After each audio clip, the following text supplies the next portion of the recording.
নবীজি সাল্লাল্লাহু আলাইহি ওয়াসাল্লাম তাহাজ্জুদের নামাজ 2 রাকাত করে পড়তেন। কত রাকাত করে?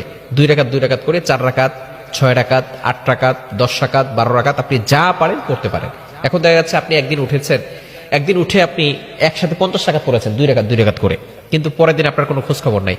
এটার থেকে আপনি দৈনিক যদি 4 রাকাত, 2 রাকাত করে 4 রাকাত অথবা 8 রাকাত, রাসূলুল্লাহ সাল্লাল্লাহু আলাইহি ওয়াসাল্লাম ম্যাক্সিমাম সময় 8 রাকাত পড়তেন। তো এই ক্ষেত্রে আমরা অবশ্যই চেষ্টা করব যাতে করে আমরা প্রতিদিন 2 রাকাত হলেও অথবা 4 রাকাত হলে 2 রাকাত করে 4 রাকাত হলে আমরা পড়ার চেষ্টা করব।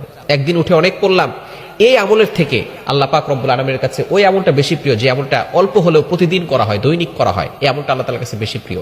এজন্য আমরা দৈনিক উঠে যখনই উঠে আমরা অবশ্যই 2 রাকাত করে 4 রাকাত পড়তে পারেন, 6 রাকাত পড়তে পারেন, 8 রাকাত পড়তে পারেন, এতে কোনো সমস্যা নাই। তৃতীয় নাম্বার হচ্ছে মোস্ট ইম্পর্টেন্ট পয়েন্ট, সেটা হচ্ছে অনেকেই মনে করে যে প্রথম রাকাতে সূরা ইখলাস এতবার পড়তে হবে, দ্বিতীয় রাকাতে অমুক সূরা এতবার পড়তে হবে। তাহাজ্জুদের নামাজের নির্ধারিত কোনো সূরা নাই। ভালো করে বুঝেন, অনেকে বিশেষ করে ছোট ছোট যে নামাজের বইগুলো আছে সেখানে লেখা আছে সূরা ইখলাস 111 বার পড়তে হবে, সূরা কাফিরুন 200 বার পড়তে হবে। খবরদার, এরকম কোনো নির্ধারিত সূরা নাই।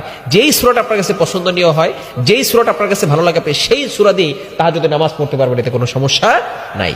এজন্য অবশ্যই আপনাকে অন্যান্য নফল নামাজ যেভাবে পড়েন সেভাবে